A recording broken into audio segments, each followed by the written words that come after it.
Here's something I wish I'd known about learning how to actually be with my emotions and process my emotions.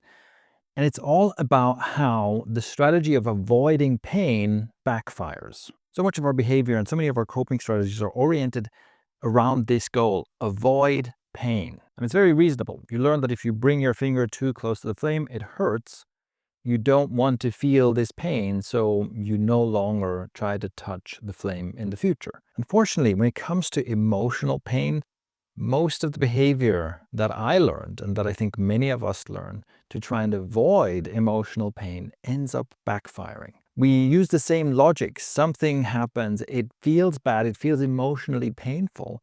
And so we go, how can I get away from this pain? How can I avoid this? I just want to distance myself. It's just like pulling the finger away from the fire. I just want to distance myself from this painful thing as much as possible. But as a result of that, we end up experiencing more pain, not less. And here's how this played out for me. If this here is a pain graph where you have intensity of pain over time, here's what would happen for me before I learned any kind of emotional mastery skill. So if 0 is here, and then a painful thing, a bad thing happens, it would kind of play out like this. So an emotionally painful thing happens. I start feeling painful emotions, and I also try to not feel those emotions. I try to suppress them. I try to get away from them. I try to soothe myself, distract myself, perhaps with certain addictive behaviors.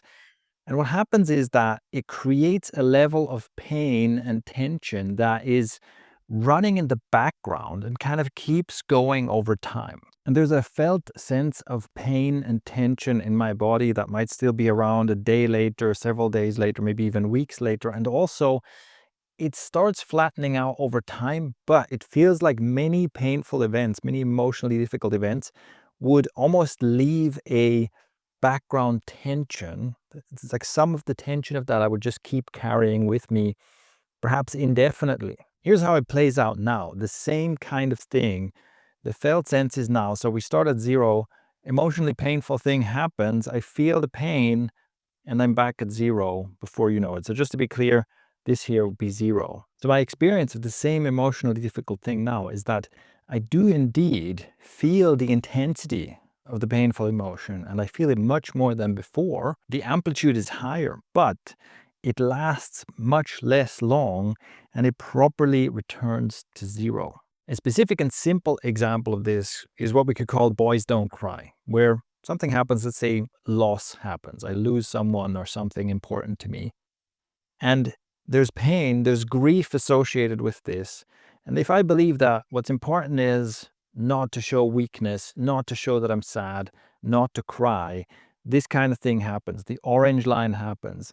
There's pain. The pain stays with me. The tension stays with me. It might also affect me where, I have sleepless nights and things like that, and I'm just struggling with it. This thing is just like living inside me for such a long time. Or I can say, wow, this really hurts. And I fully feel the pain of the loss. I let myself grieve and I let myself cry.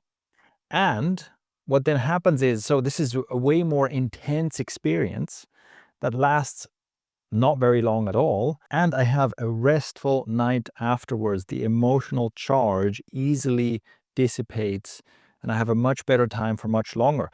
So one way to think about this is that the area under the curve is much larger in the before case with no emotional mastery, where we have so much total pain, if you will, versus the area under the curve with emotional mastery. Even though the spike goes higher, this is less total pain. Another example of this is any kind of conflict. And here it plays out in more ways than just my inner experience. Because before, without emotional mastery skills, relational conflict was very unpleasant and something to be avoided at all costs, which means that if something instigates conflict, I might be doing all kinds of things to try and avoid the confrontation.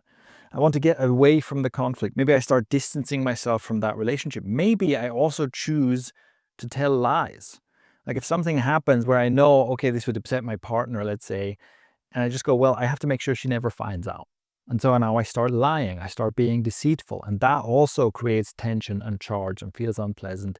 And then eventually it comes out and it's a conflict, and I try to avoid the conflict, and it can be a huge, long, dragged out problem because I'm trying to avoid the pain of this conflict. But with these skills, I can say, yes, let's have this conflict. A thing happened that causes pain, misunderstanding, friction between us, whatever it is.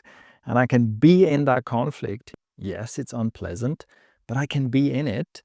And it creates this kind of thing, especially if I have relational skills, if I have communication skills, I can get to the other side of that conflict. I can get to some kind of shared understanding.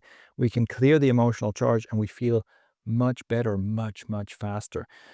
So it's the same pattern, but in this case, it involves another person as well. It's not just my inner experience. It's literally my behavior and how that affects the coming weeks and months, maybe even years of a relationship I have with someone.